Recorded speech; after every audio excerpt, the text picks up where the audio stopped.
आपसे मेरा सवाल ये है कि क्या गर्भवती महिलाओं को, जो सवाल थोड़ी देर पहले मैं पूछ रही थी, क्या गर्भवती महिलाओं को कोरोना से ज्यादा खतरा है क्योंकि उनको हाई रिस्क ग्रुप में रखा गया है? अदिति, डेफिनेटली अगर आप पर से प्रेगनेंसी देखें तो इम्यूनो कॉम्प्रोमाइज स्टेट है। और उसके अलावा जो शायद ज़्यादा रेलेवेंट है, जैसे जैसे एब्डोमिनल गर्थ बढ़ती है, बच्चे का साइज बढ़ता है, एक पेरिफेरल लंग्स की जो एल्वियोलाई हैं जहाँ एयर एक्सचेंज होती है वो थोड़े कोलैप्स हो जाते हैं। बहुत ये सांस लेने में दिक्कत रहती है। देखिए, complain of shortness of breath, सांस नहीं लिया जा रहा, डिफिकल्टी इन वॉकिंग, तो ये एक नॉर्मल प्रेगनेंसी के सिम्टम भी हैं। इसी के साथ अगर कोविड का इनिशियल सिम्टोमेटोलॉजी देखें तो बहुत लोगों को शॉर्टनेस ऑफ ब्रेथ, सांस लेने में मुश्किल, चलने में मुश्किल, थकावट। तो इस फेज में स्पेशली एडवांस्ड प्रेगनेंसी में टू डिफरेंशिएट कि ये कोविड रिलेटेड सिम्टम ही है, प्रेगनेंसी का नॉर्मल सिम्टम है, यही कई बार एक एनिग्मा हो जाता है। उसके अलावा being an immuno compromise state, वो एक और ये आप बहुत इंपॉर्टेंट पॉइंट हाईलाइट कर रही हैं। इसके अलावा जो कोविड पैथोलॉजी, ये बहुत इंपॉर्टेंट पॉइंट आप हाईलाइट कर रही हैं। बिल्कुल, बहुत अगर आप सारे इसी पॉइंट पे थोड़ा सा और बोल पाएं, क्योंकि हमारे दर्शक इस वक्त आपको ज्यादा इस पे सुनना चाहेंगे, कंफ्यूजन ना हो ताकि। बिल्कुल, बहुत सारी लड़कियों को ये समझने में ही, उलझन में ही वक्त निकल जाता है, एंड दैट विंडो पीरियड जिसमें ट्रीटमेंट, डायग्नोसिस, ट्रीटमेंट हो जाता है, वो विंडो पीरियड निकल जाता है। क्योंकि बहुत सारे लोग यही सोचते रहते हैं, बॉडी पेन है, माइल्ड फीवर है, थोड़ी सी गले में खिचखिच है, शॉर्टनेस ऑफ ब्रेथ है, सो टू देम और even sometimes to their health care provider, कोई बात नहीं, ठीक हो जाएगा, 2 दिन देख लो, 3 दिन देख लो, that is not the solution. अगर आपको कोई सिम्टम है, लेट योर डॉक्टर या लेट द क्लिनिशियन डिसाइड कि ये कोविड रिलेटेड हो सकता है या नहीं हो सकता, पहली चीज। दूसरा, मुझे ऐसा समझ आता है कि जितना वल्नरेबल मदर और जितना वल्नरेबल न्यूबॉर्न है, इसमें अगर हम ओवर टेस्टिंग भी कर लें, मान लीजिए आपको कोई प्रेग्नेंट लड़की कहती है कि मुझे शॉर्टनेस ऑफ ब्रेथ है, I am feeling tired, I have got fever, I am exhausted, please मुझे बताइए कि मुझे कोविड है या नहीं। उसको ये कहने की बजाय कि देखते हैं, लेट्स सी, लेट्स इवैल्यूएट, मुझे समझ आता है कि it's better to do an RT-PCR and at least try and get some guideline कि कोविड है नहीं है। और अगर कोविड है, then that mother has to be treated as doctor Mohan said with extreme caution. We are seeing जो ये second wave आ रही है, इसमें हम बहुत सारी प्रेग्नेंट लड़कियों को कोविड पॉजिटिव होते हुए and more than Covid positive होते हुए सिम्टोमेटिक होते हुए देख रहे हैं। In the past, say maybe 3 weeks, perhaps I would have delivered close to 10 or perhaps 11 positive mothers who have gone on to have severe symptoms either immediately pre-delivery or immediately post-delivery. तो ये phase different है, ये वाला जो peak आया है ये different है, इसमें मदर्स इफेक्ट हो रही हैं और बच्चे, as you said, definitely effect हो रहे हैं। प्लेसेंटल कितना वायरस क्रॉस कर रहा है, it's a new virus, it's very difficult to say, maybe yes, maybe no, but the bigger thing and the most important thing is कि maternal breast secretion में antibodies secrete हो रही हैं। तो माँ का स्तनपान बच्चे के लिए एक तरह से कोविड से बचाव भी है और हो सकता है कुछ सिनेरियोज में जीवनदायक भी हो। तो ये सारे सिनेरियो को देखते हुए एक तो प्रेग्नेंट मदर्स को अवेयर करना, have a healthy diet, high protein diet, deep breathing exercise करें, घर में रहकर, जो बेसिक, कोई योगा करता है, कोई वॉकिंग करता है, कोई डीप ब्रीदिंग करता है, वो सब करो। हैव प्रोटीन डाइट, पानी खूब पियो, have lot of nourishing food, vitamins वाला खाना ज्यादा खाओ, अपने घर की खिड़कियां खोल के रखो, क्रॉस वेंटिलेशन होने दो। And if you have any symptoms, perhaps एक हेल्थ केयर प्रोवाइडर का इस टाइम पे ट्रीटमेंट के अलावा ये रोल भी बहुत बड़ा है कि आप काउंसिल करें, हर एंटीनेटल विजिट पे या हर ऑनलाइन विजिट पे आप पेशेंट को काउंसिल करें कि पहले ये सिम्टम्स होते थे, आजकल वेरिएंट्स हैं, अलग सिम्टम्स हैं, सिर्फ बॉडी पेन भी हो सकता है, सिर्फ आंखों में कंजंक्टिवाइटिस हो सकता है, सिर्फ रैश हो सकती है, तुम्हें कुछ भी रूटीन से हटकर हम समाधान के बारे में बात करेंगे, हम समाधान के बारे में। जी, मेरी कोशिश ये कि ज्यादा से ज्यादा जो सवाल हैं वो यहाँ पर ले पाएं। डॉक्टर शिवानी, मैं आपसे जानना चाहती हूँ जो बेसिक सवाल है, क्योंकि नवजात बच्चों को लेकर अभी मैम ने भी कहा, क्या ये वो सवाल हैं जो हम आम जनता तक, जिन्हें लेकर अवेयरनेस क्रिएट करने की कोशिश कर रहे हैं और उनके जहन में सवाल भी है? ये एक सवाल तो यही कि क्या मां के गर्भ में बच्चा कोरोना संक्रमित हो सकता है और उसे इस संक्रमण से किस तरह बचाया जा सकता है? ये बहुत पेशेंट्स हमें पूछते हैं कि क्या जो कोरोना की वायरस है वो प्लेसेंटा क्रॉस करके जाती है और बच्चे को संक्रमित करती है कि नहीं। तो इसका जो आईसीएमआर में जवाब लिखा है वो ये है कि अभी ये पिक्चर पूरा क्लियर नहीं है। हालांकि कुछ विदेश में स्पेशली चाइना में ऐसे केस रिपोर्टेड है कि बच्चे जब पैदा हुए हैं उस दिन ही उनका टेस्ट लिया गया और उनका टेस्ट पॉजिटिव पाया गया है। तो ऐसा पॉसिबल है कि ये हो सकता है, मगर इसका जो प्रोपोर्शन है, मतलब कितने प्रतिशत लोगों को ये होता है, ये एग्जैक्टली क्लियर नहीं है। और ये माना गया है कि ये काफी कम प्रतिशत औरतों को मतलब ये बच्चों को ये प्रॉब्लम होगी कि उन्हें संक्रमण होगा। जो प्रोपोर्शन है बच्चों का जिन पे असर पड़ेगा वो बहुत ही कम है। और जनरली उनको होता है जो आखिरी तिमाहा, जिसे हम थर्ड ट्राइमेस्टर बोलते हैं, 28 हफ्ते के बाद। जनरली ऐसे केसेस में रिस्क ज्यादा हम मानते हैं हो सकता है। और जो एक चीज जो पहले जो डॉक्टर्स ने बात की, मैं बिल्कुल सहमत हूँ। एक चीज बस ये है कि जो दवाइयां हम देते हैं कोविड में, प्रेगनेंसी में, तो सबसे बड़ा सवाल पेशेंट्स हमें ये पूछते हैं कि क्या ये दवाइयां सेफ है, क्या मेरे बच्चे के लिए ये दवाइयां सेफ है। तो हम ये उन्हें काउंसिल करते हैं कि जो जनरल मेडिसिन हैं, जैसे कोई भी आपको बुखार की दवाई है, सर्दी खांसी की दवाई है, ये दवाइयां वैसे भी हम कोविड के पहले भी प्रेगनेंसी में यूज कर चुके हैं, इनका बच्चे पे बुरा असर नहीं पड़ता है। और जो कोविड की खास दवाइयां हैं, जैसे कुछ एंटीबायोटिक्स, लोग पूछते हैं रेमडेसिविर, टोसिलिजुमैब के बारे में, तो इसमें ये कहा गया है कि आपको प्रोज और कॉन्स देखने पड़ेंगे। मतलब अगर आपके पेशेंट को फायदा हो रहा है, मदर सबसे पहले आती है तो उसे हम देने देते हैं, क्योंकि हमें उसके फायदे ज्यादा है और नुकसान कम है। जी जी, डॉक्टर आशीष जायसवाल, लगातार जो हम पढ़ और सुन रहे हैं, और क्योंकि हर घर में बच्चे हैं, तो हमने एक बात सुनी डॉक्टर्स को कहते हुए कि बच्चों के लिए जो ट्रीटमेंट है कोविड का और जो बड़ों के लिए ट्रीटमेंट है वो अलग है, बच्चों का सिस्टम अलग है और बड़ों का सिस्टम अलग है। मेरा सवाल आपसे ये है कि अगर नवजात बच्चे को कोरोना हो गया तो फिर इलाज कैसे होगा? देखिए, पहले तो ये समझना पड़ेगा कि जो बच्चों में जो पहला क्वेश्चन था कि जो यूट्रोप्लेसेंटल फ्लो से जो बच्चों को इन्फेक्शन हो रहा है कि नहीं हो रहा है, तो जो जितने भी जो भी हम लोग को अभी जो हमने एक्सपीरियंस गैदर किया है इतने डिलीवरीज के बाद, तो चांसेस जो इसको वर्टिकल ट्रांसमिशन बोलते हैं माँ से बच्चों को, बहुत ही ना के बराबर है। एक दो केस के अलावा कोई केस अभी रिपोर्ट नहीं किए गए हैं जिसके अंदर ये वर्टिकल ट्रांसमिशन है, मतलब माँ से बच्चे को हुआ है। हाँ, जो हॉरिजॉन्टल ट्रांसमिशन है, मतलब बच्चा नर्सरी में है, नर्सरी से ही उसको आरटीपीसीआर कुछ दिनों बाद करा पॉजिटिव आया, इसे हॉरिजॉन्टल ट्रांसमिशन बोलते हैं। हाँ, ये पाया गया है बच्चों को ऐसे इन्फेक्शन हो रहे हैं। सेकेंड इंपॉर्टेंट, अगर हम कंपेयर करें कि पहली वेव और सेकेंड वेव में क्या फर्क है, तो जो पहली वेव में बच्चों का इन्वॉल्वमेंट बहुत कम था, सेकेंड वेव में बहुत ज़्यादा है। शायद इसका कारण होगा हम लोगों ने जो फैमिली में ध्यान नहीं दिया, या जो बच्चे की टी सेल इम्यूनिटी है, या जो वायरस है जो एस रिसेप्टर के अलावा कुछ और तरीकों से बच्चों में घुस रहा है।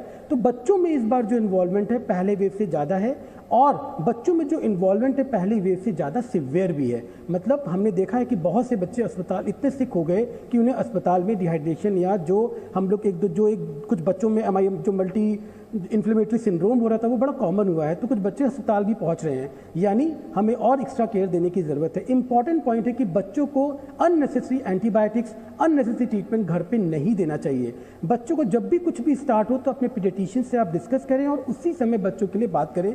इंपॉर्टेंट पॉइंट जो अभी जो रिसर्च आई, जो कुछ बच्चे सिक हुए हैं गंगाराम में या वेदांता में, तो उनमें सबसे इंपॉर्टेंट था कि उसमें जो देर से हम लोग अस्पताल पहुंच रहे हैं, पेरेंट्स देर से पीडियाट्रिशियन के पास पहुंच रहे हैं और सिवियरिटी बढ़ जा रही है। अगर कोई सिम्टम्स बच्चों में पहले ही, अगर जो डेंजर सिग्नल्स हैं, अगर हम उसको पहले ही देख लें तो वो घर पे एज इट इज हम उसको उसी समय रोक सकते हैं। जो सिवियरिटी है उसको रोका जा सकता है।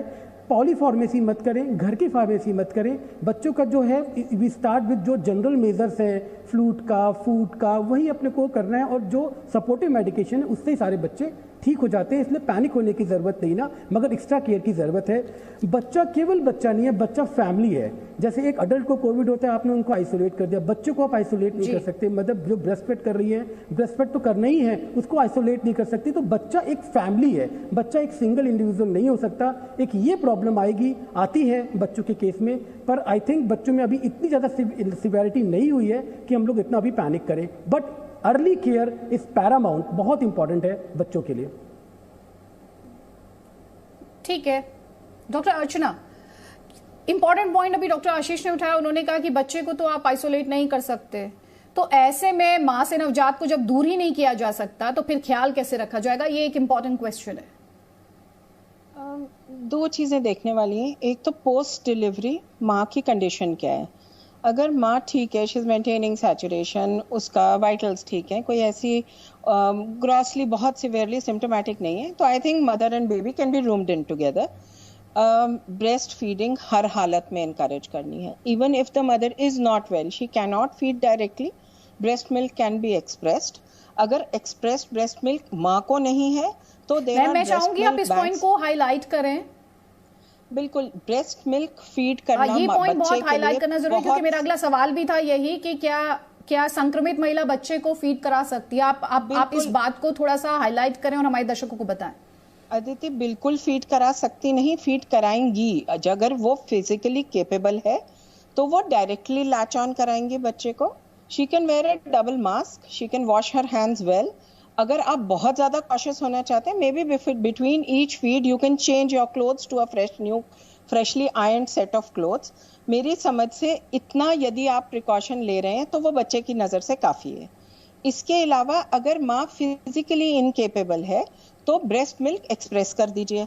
अगर वो breast milk express for some reason formation नहीं हो रही या माँ ज्यादा सिक है, वो नहीं पिला सकती, तो there is a concept of a breast milk bank.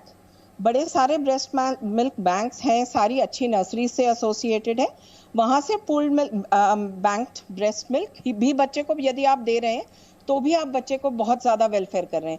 एक तो ब्रेस्ट मिल्क की एज सच जितना वर्च्यूज को बोला जाए उतना ही कम, and I am sure Neelam ma'am and our paediatrician on the panel will agree with that. इसके अलावा बहुत ज्यादा ये जरूरी है कि जो एंटीबॉडीज माँ में बन रही है by virtue of her disease, मान लीजिए आज वो बीमार हैं तो वो उनका एंटीबॉडी रिस्पांस भी आ रहा है, and that antibody is getting to the baby through the breast milk.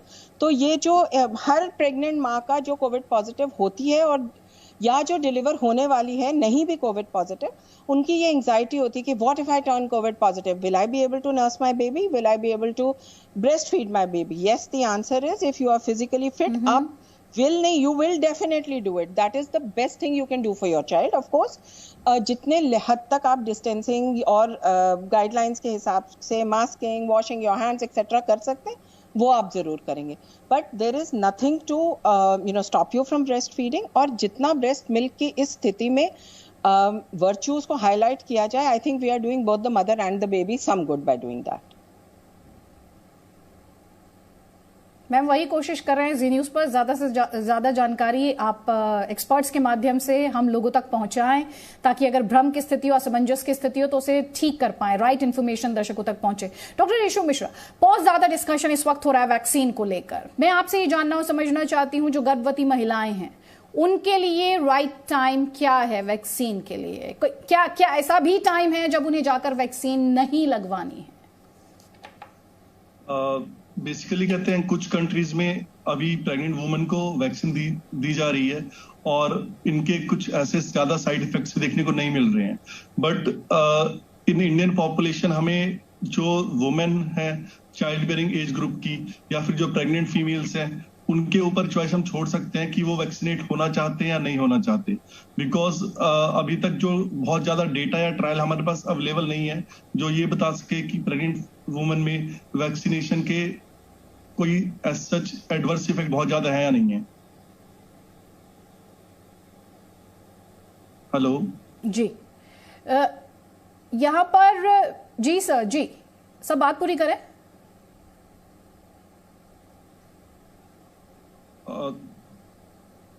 अभी इंडियन पॉपुलेशन में प्रेग्नेंट फीमेल्स को हम लोग ने कभी किसी भी मतलब शहर में या किसी भी इंस्टीट्यूशन में अभी प्रेग्नेंट वुमन को हम लोगों ने वैक्सीनेट किया नहीं है। बट मतलब it will be a good idea अगर किसी बड़े सेंटर पे ये चीज हम स्टार्ट करते हैं, प्रेग्नेंट फीमेल्स को कहते हैं, अगर उनकी मतलब कंसेंट के साथ और वैक्सीनेट किया जाए और मतलब एक मतलब ट्रायल किया जाए एज ये देखने के लिए कि उनपे कितना उनको बेनिफिट मिल रहा है। जी जी, डॉक्टर शिवानी सचदेव, अब ये सवाल इंपॉर्टेंट है इस लिहाज से, आप क्या कहेंगे इस सवाल के जवाब में? प्रेगनेंसी में वैक्सीनेशन का सबसे बड़ा जो कब किया जाए, क्या ऐसी फेज? प्रेगनेंसी में वैक्सीनेशन का जो सबसे बड़ा ट्रायल हमारे पास है वो यूएसए का है, जिसमें 90,000 प्रेग्नेंट औरतों को कोविड की वैक्सीन दी गई है और उनमें कोई बड़ी साइड इफेक्ट्स नहीं पाए गए हैं। पर यहाँ ध्यान रखना पड़ेगा क्योंकि ये mRNA या फाइजर की वैक्सीन है जो भारत में अवेलेबल नहीं है। जो भारत में अवेलेबल है 2 तरह की वैक्सीन है, कोवैक्सीन, कोविशील्ड, स्पुतनिक अभी आने वाली है। स्पुतनिक के भी 2 तरह आने वाले हैं। जो कोवैक्सीन है उनका पिछले हफ्ते तक, 1 हफ्ता पहले तक जो रिकमेंडेशन था वो ये था कि प्रेग्नेंट औरतों में नहीं दिया जाना चाहिए क्योंकि अभी प्रेगनेंसी में शोध नहीं हुई है।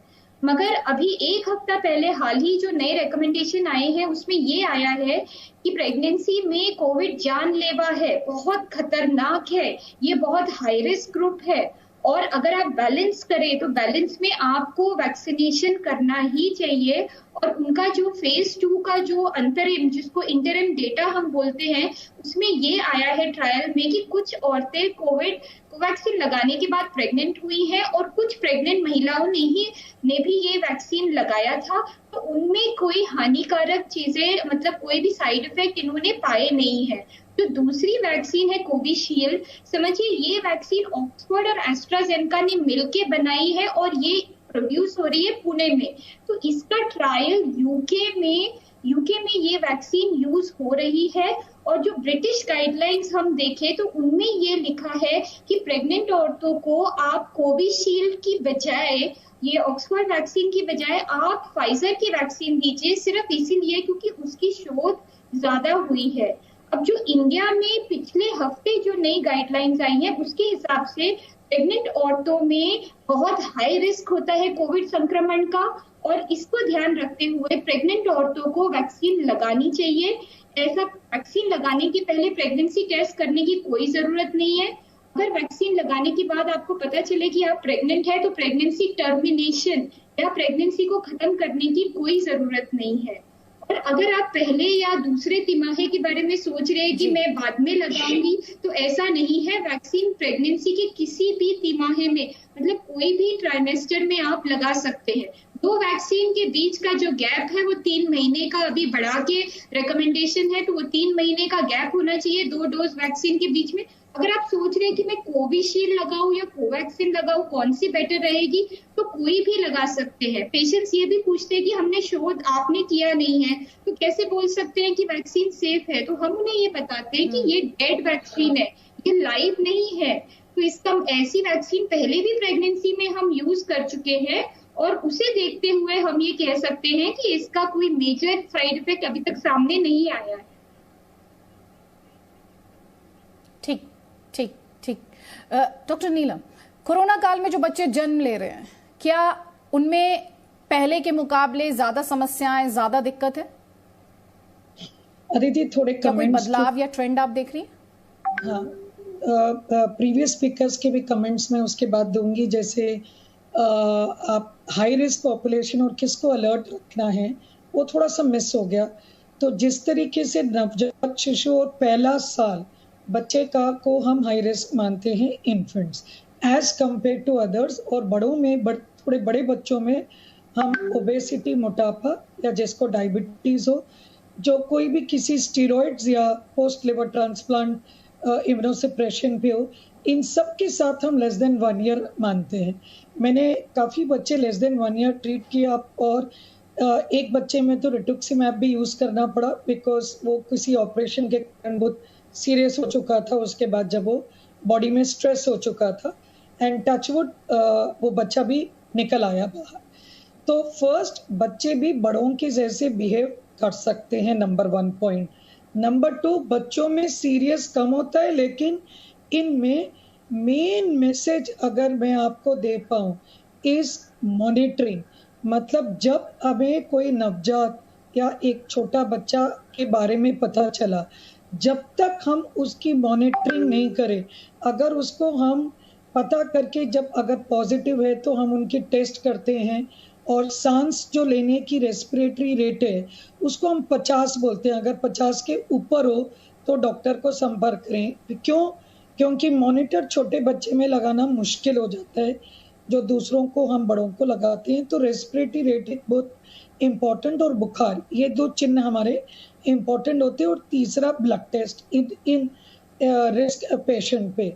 और अगर कोई भी बच्चा दूध नहीं पी रहा हो, सुस्त पड़ गया हो या उल्टी कर रहा हो, दस्त लग गए हो, तो इसमें हम तुरंत ये सजेस्ट करते हैं हॉस्पिटल में एडमिट होके नर्सरी या वार्ड जिधर भी हम केयर कर सके, बिकॉज इसमें हमें देखना है कि शरीर में बच्चे की पानी की कमी ना हो जाए। सो ये 5 चिन्ह है: दूध नहीं पी रहा, उल्टी कर रहा, डायरिया कर रहा, सुस्त हो गया, लेट रहा है, तो दीज आर बैड साइन, या सांस तेज ले रहा है।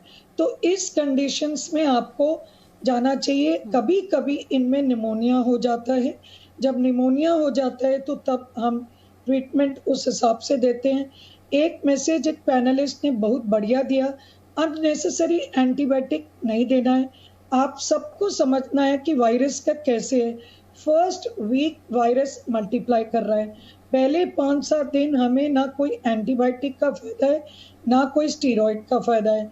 सेकेंड वीक साइटोकाइन स्टॉर्म, जिसमें वायरस जब आपकी सेल्स में, रेस्पिरेटरी सेल्स में जुड़ गया, आपकी मशीनरी को लेके मल्टीप्लाई हुआ, उसके बाद जो एंटीबॉडी टी सेल्स जो हम बोलते हैं, हमारी बॉडी एक साइटोकाइन स्टॉर्म निकालती है, इम्यून रिस्पॉन्स, उससे तकलीफ होती है। तो स्टीरॉयड का रोल 5-7 दिन बाद ही स्टार्ट होता है, और इन्फेक्शन उसके बाद ही, कभी 2 हफ्ते बाद या 10 दिन बाद सोचते हैं।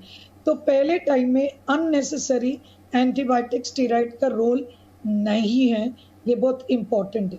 अगर कोई भी बच्चा डायबिटीज हो और गर्भवती माँ जिसके साथ इन्फेंट ऑफ डायबिटिक मदर, इसमें आपको थोड़ा मेरा यही सजेशन होगा कि सुपरवाइज्ड हॉस्पिटल डिलीवरी और हॉस्पिटल में थोड़े दिन रुक के ऑब्जर्वेशन ऑफ बच्चे के टेस्ट और माँ के टेस्ट देखना बहुत ज़रूरी हो जाता है।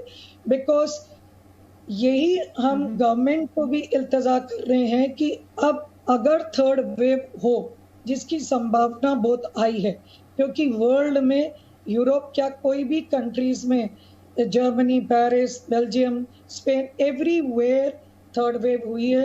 तो ये मान के चलना एक्सपर्ट्स ऑफ नेशनल कि हमारी 3rd वेव होएगी। क्या इस 3rd वेव में बच्चे इन्वॉल्व होंगे? इसका आंसर हमारे पास नहीं है। हम क्यों सोच रहे हैं? इसीलिए नंबर 1, फर्स्ट वेव में 2.1% पेशेंट्स इन्वॉल्व हुए बच्चे में। सेकेंड वेव में 11.2% बच्चे इन्वॉल्व हुए। सो क्लियर कट जो 65% म्यूटेंट आए, B1617 जीन, जिसको हम म्यूटेंट जीन कहे, उस जीन से हमने देखा कि बच्चे ज्यादा इफेक्ट हुए और बच्चे सिम्टोमेटिक हुए।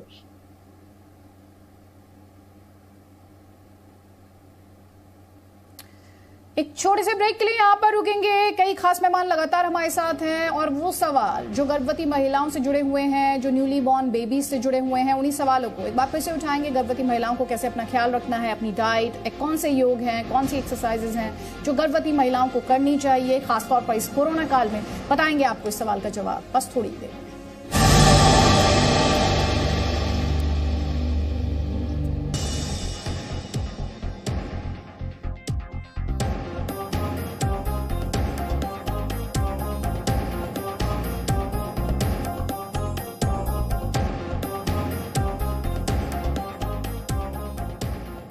कर्मचारी इस हादसे से निपटने में सक्षम दिखे। केंद्रीय मंत्रिमंडल की आपातकालीन बैठक में सेना को राज्य सरकार की पूरी तरह से मदद करने को कहा गया है। हमने सेना की मदद ली है, हमने एयरफोर्स की मदद ली है। भुज से लेकर के राजकोट तक का जो सारी सड़क है वो सारा का सारा अफेक्टेड। इधर प्रधानमंत्री वाजपेयी ने लोगों से संकट की इस घड़ी में शांत और एकजुट रहने की अपील करते हुए कहा है कि हर राज्य से नुकसान की रिपोर्ट का इंतजार किया जा रहा है। Great tragedy has occurred. Many important parts of the country have been badly affected.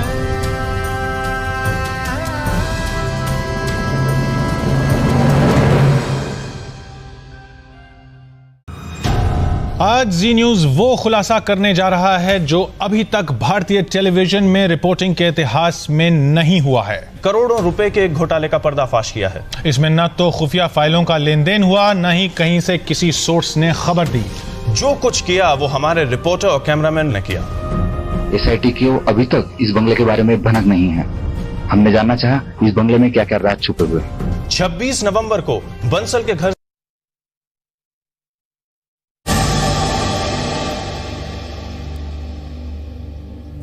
तो गर्भवती महिलाएं और नवजात बच्चे, उनके सामने कोरोना काल में किस तरह की चुनौतियां हैं, कैसी सावधानियां इस वक्त बरतने की जरूरत है और किस तरह की डाइट होनी चाहिए, किस तरह के एक्सरसाइज रिजीम होना चाहिए कि बच्चे हों, नवजात बच्चे हों या फिर गर्भवती महिलाएं हों, खासतौर पर गर्भवती महिलाओं के लिए किस तरह की डाइट और एक्सरसाइज रिजीम हो कि उन्हें इस कोरोना काल में दिक्कतें ना आए, यही जानने की कोशिश हम लगातार एक्सपर्ट से यहां पर कर रहे हैं।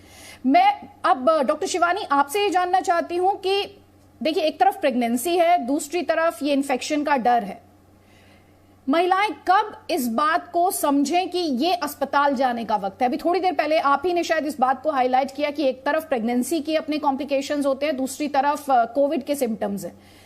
कैसे आप उस मोमेंट को महिलाएं समझें कि now is the time to go to the hospital, it can't be handled at home?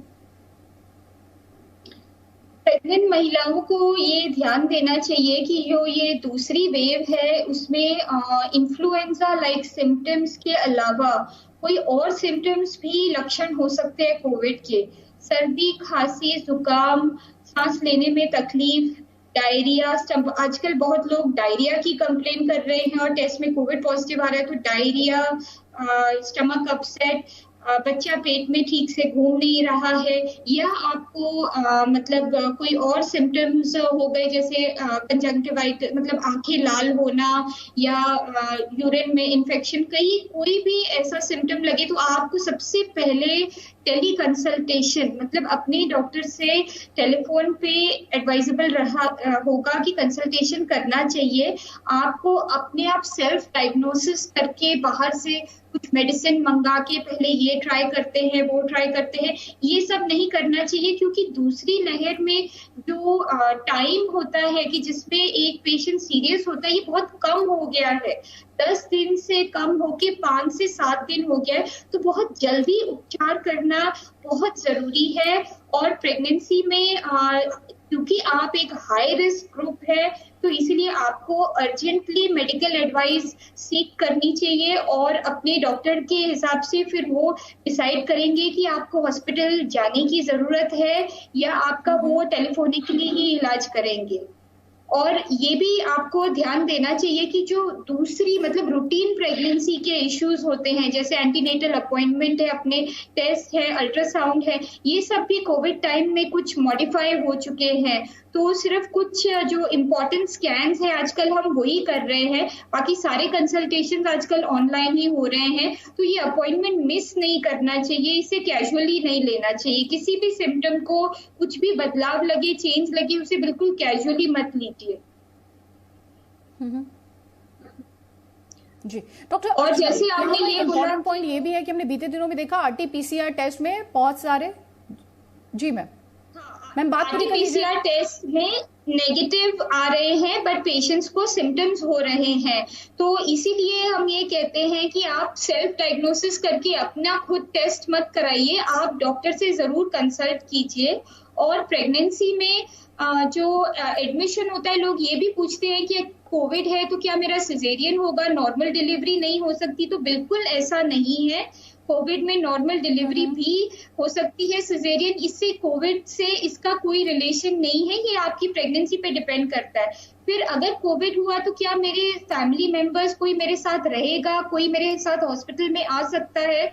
तो ऐसा एक बायो बबल जिसे बोलते हैं कि कोई एक फैमिली मेंबर आपके साथ आए और वो आपके साथ ही हॉस्पिटल में रहे और आपके साथ ही डिस्चार्ज हो, मतलब उन्हें आने जाने का वो जो सुविधा है वो नहीं मिलेगी। आपके दूसरे फैमिली मेंबर से आप टेलीफोन, व्हाट्सएप कॉल से ही आप कम्युनिकेशन में रह सकते हैं। डॉक्टर अर्चना, मैं आपसे यहाँ पर समझना चाहती हूँ, होम आइसोलेशन गर्भवती महिलाओं के लिए कितना सेफ है? प्रेगनेंसी और कोविड किस तरह से प्रेगनेंसी पर असर डाल सकता है? कोविड पर से जो डिजीज के सिम्टम्स हैं वो तो है ही हैं। इसके अलावा प्रेगनेंसी में एक high risk group of pregnant women है, women who are diabetic, who are hypertensive और obese, जिनको कोई ऑटो इम्यून डिसऑर्डर्स हैं, या ART treated pregnancies, जो high risk pregnancy, pregnancy induced hypertension, ये एक और सबसेट है। तो you are not just dealing with covid symptoms, you are dealing with the pregnancy and its associations as well. तो ये कहना एक ब्लैंकेट स्टेटमेंट कि 14 दिन के लिए होम क्वारंटाइन हो जाओ अगर आप कोविड पॉजिटिव हो, that is not a right approach. This should be an individual approach. मरीज को काउंसलिंग, जैसे शिवानी ने कहा, different type of symptoms, what to watch out for, breathing difficulty, fever that is not settling. If you are covid positive, you should at a reasonable interval keep checking your saturation at home with a normal small pulse oximeter that gives you a reasonably accurate idea दे देता है। यदि आपकी saturation 95 से कम हो रही है, you should contact your doctor. अगर आपका फीवर इंट्रैक्टेबल है, नहीं कम हो रहा, you should contact your doctor. और इसके अलावा मे बी जो हम अप्रोच कर रहे हैं अपनी कोविड पॉजिटिव मदर्स के साथ, we do a once in a day online video call, जिससे कि मुझे असेसमेंट हो रही है कि उसकी ब्रीदिंग कैसी है, उसकी इंटरकॉस्टल रिसेशन कैसी है, टिकिपनिक कितनी है, सांस लेने का रेट क्या है, मदर की लुक कैसी है। तो ये भी कुछ हद तक डॉक्टर को समझा देता है कि ये मदर सिक तो नहीं हो रही। क्योंकि जैसे आप आइडेंटिफाई किया, एक 3 से 5 दिन का विंडो पीरियड है जिसमें एक अच्छी स्वस्थ माँ with covid symptoms can turn into a sick mother. तो पहले तो माँ को ये काउंसिल करना बहुत ज़रूरी है और उसके परिवार को काउंसिल करना ज़रूरी है कि अगर कोई कोविड पॉजिटिव हो गया, वो अछूत नहीं हो गया। आप उसकी डाइट का इवन इन होम आइसोलेशन पूरा ध्यान रखिए, उसको अलाउ कीजिए to roam around in a limited space and open the ventilation on रखिए कि वो डीप ब्रीदिंग एक्सरसाइजेस कर सके।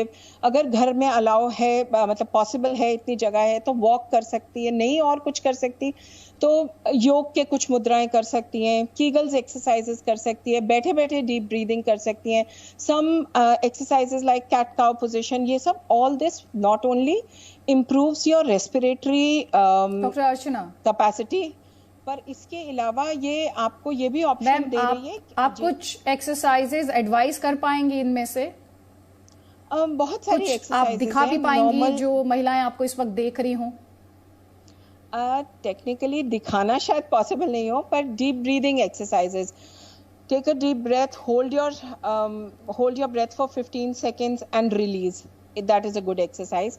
बैलून ब्लोइंग, बस मात्र एक बैलून को आप हाथ से, अगर आपके पास बैलून नहीं है, हाथ को कप करके उसमें डीप जोर से ब्लो कीजिए ताकि आप you are breathing out, so that balloon blowing will help a lot. एक नॉर्मल स्ट्रॉ लेके उस स्ट्रॉ में पर्स कीजिए, बाहर को हवा फेंकिए, वो मदद करेगा। इसके अलावा पेल्विक मसल एक्सरसाइजेस, जिनको हम टिपिकली कीगल्स एक्सरसाइजेस कहते हैं, वो करते रहिए। अनुलोम विलोम अगर कर सकते हैं उसको कीजिए। उसके अलावा जो एक नॉर्मल पेस वॉक कर लीजिए। अगर आपकी कंडीशन आपको अलाउ करती है तो you can jog at a small pace, at a slow pace. अगर आपके घर में ट्रेडमिल है तो बिल्कुल स्लो ट्रेडमिल पे आप ट्रेडमिल कर सकती हैं। तो even if you are covid positive, आप ये सारी एक्सरसाइजेस घर बैठे हुए कर सकते हैं। इससे ना कि आपका रेस्पिरेटरी रिजर्व बढ़ेगा, your capacity to cope with the disease will improve and your mental condition will improve. इसके अलावा जैसे आपने एक बहुत ज़रूरी चीज़ पॉइंट आउट करी कि होम क्वारंटाइन का व्हेन इट शुड एंड, या उसका कितना रोल है एक प्रेग्नेंट माँ के लिए। मेरा घर वालों का यहाँ इन्वॉल्वमेंट मुझे समझ बहुत जरूरी आता है। एक ये फीलिंग कि ये कोविड पॉजिटिव हो गया, अब इसको 14 दिन के लिए बस छोड़ दो, ना उसको डॉक्टर से एक्सेस देना है, ना उसको खुद से एक्सेस देना है, ना उसको खाने का एक्सेस देना है। This is something we are noticing in pregnant mothers. So this is, ये डिप्लोर करना चाहिए, ये हमें we have to counsel the family कि आप उसको हाई प्रोटीन डाइट, अगर वेजिटेरियन है तो पनीर, दूध, दही, soya products, sprouts, there is so much that can be in a vegetarian diet. Avocado, quinoa बड़ा हाई प्रोटीन फूड है। इसके अलावा हर रंग का जो फल अवेलेबल है मार्केट में, जो फ्रूट्स, जो वेजिटेबल्स अवेलेबल हैं, they are all very good sources of vitamins and proteins. Non vegetarians के लिए एग वाइट, चिकन, फिश, ये सब आप कोविड में खा सकते हैं। The only thing is it should be brought home, well washed, या घर का बना हुआ ही खाना होना चाहिए, बाहर का नहीं होना चाहिए। पौष्टिक तरीके से, साफ सुथरे तरीके से घर में बना हुआ आप सब कुछ खा सकते हैं। पानी अच्छी तरह पीजिए, that is important. It hydrates you well, it prevents you from dehydration. इसके अलावा बहुत इंपॉर्टेंट जो एक नई चीज हम देख रहे हैं, लूज मोशंस। सो बाहर का खाना बिल्कुल आउट, बिकॉज वो आपको एक विंडो नहीं देता आपके डॉक्टर को डिसाइड करने के लिए कि why this loose motion happened, was it outside food और it could be a symptom of Covid. इसके अलावा जैसे शिवानी ने कहा, आपको रूटीन से हटकर कुछ भी लग रहा है, even if you are in self isolation, discuss that with your doctor. ठीक, डॉक्टर नीलम, आपसे ये जानना चाहती हूँ मैम कि अभी मैम ने बहुत अच्छे तरीके से बताया कि कैसी डाइट लेनी है, कौन सी एक्सरसाइजेस की जा सकती हैं, बच्चों को लेकर किस तरह की एहतियात की जरूरत है? कि बच्चों को भी इम्यूनिटी बढ़ाने के लिए 5 चीजों की जरूरत है। Besides diet, exercise, sleep, ये 3 चीज बहुत जरूरी है। मैं एक एक का बताऊंगी, और सबसे ज्यादा जो 2 चीज मैं अपने लिए लास्ट में रखी वो है एंटी एंजाइटी और प्यार। माँ बाप अपनी टेंशन, अपनी एंजाइटी बच्चों में डाल दे रहे हैं, और जो कोविड के बाद हमारे देश में 41% इंडिया में 1.36 बिलियन का 41% इज लेस देन 20 इयर्स। जो मेंटल प्रॉब्लम्स देख रहे हैं, एंजाइटी, फियर, क्लिंगिंगनेस, क्राइंग, बच्चे बहुत ज्यादा खाना शुरू कर दिए, over eating, under eating, poor diet, ये सारी मेंटल प्रॉब्लम्स, क्योंकि आप ना तो उनको सोशलाइज, कोई फ्रेंड्स ग्रुप नहीं रह गए, education is so different, family totally, parents supervision, excess screen time, ये सब आपकी इम्यूनिटी को खराब कर रहा है। तो मैं जनरली कहती हूँ कि अनइंटरप्टेड क्वालिटी टाइम, मैंने ये इसीलिए बोला क्योंकि पिछली बार किसी ने सवाल किया कि क्या एक माँ को सुबह से रात बच्चे के साथ बैठे रहना है। प्लीज, मैंने ये कभी नहीं कहा। मैंने कहा जो आप टाइम दोगे वो अनइंटरप्टेड क्वालिटी टाइम, जिसका मतलब आप दिन में 1 घंटा अगर बच्चे के साथ है तो उसको दें, उसकी एंजाइटी निकालें, उसके क्वेश्चन समझें और उसको दें, जिससे उसकी इम्यूनिटी खराब ना हो। अब डाइट की बात आती है तो डाइट बच्चों में, जैसे मैडम ने बताया, सेम फ्रूट्स, वेजिटेबल, प्रोटीन, दूध बैलेंस 400 से 500 ml is more than enough. 1 litre दूध पिलाना भी गलत है, बिकॉज उससे आप बाकी की चीज नहीं खिला पाओगे। बैलेंस्ड डाइट आपको रखनी चाहिए। बच्चे को बात करने दो।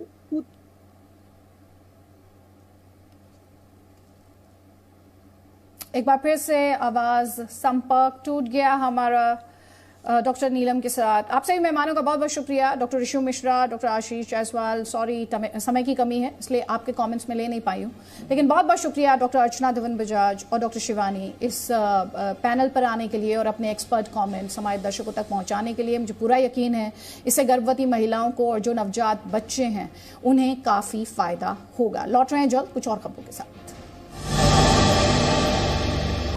परिस्थिति जात पात का लड़ाई नहीं है, जाति दंगा नहीं होता है, लेकिन हमारे उधर में जो लड़ाई है वो राजनीतिक लड़ाई हो रहा है इसी के लिए कि सीपीएम कभी नहीं चाहता है कि वो पावर से जाए, इसी के लिए उसको वो डरते हैं, और जो डरते हैं वो डरने के लिए, डराने के लिए वो मारते हैं। ये ठीक नहीं है।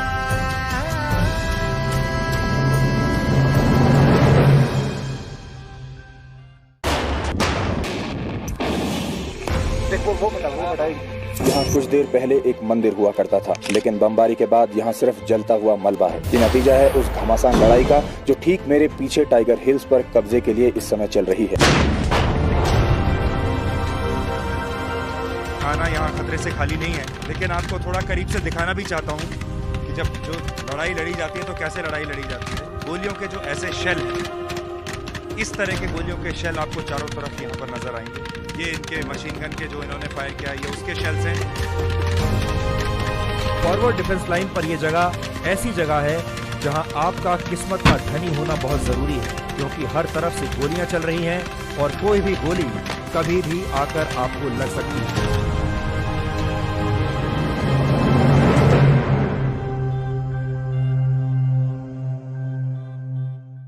सांसें रुकी हुई हैं सबकी कुरुक्षेत्र में जो वहां मौजूद हैं और देश भर में और दुनिया भर में जो जी न्यूज के इस मुहिम को टेलीविजन सेट्स पर देख रहे हैं। घबराहट इसलिए और ये भी इतना ही क्यों नहीं निकले हैं, पर भरोसा तो दिला रहे, मैं भी हम काट देंगे।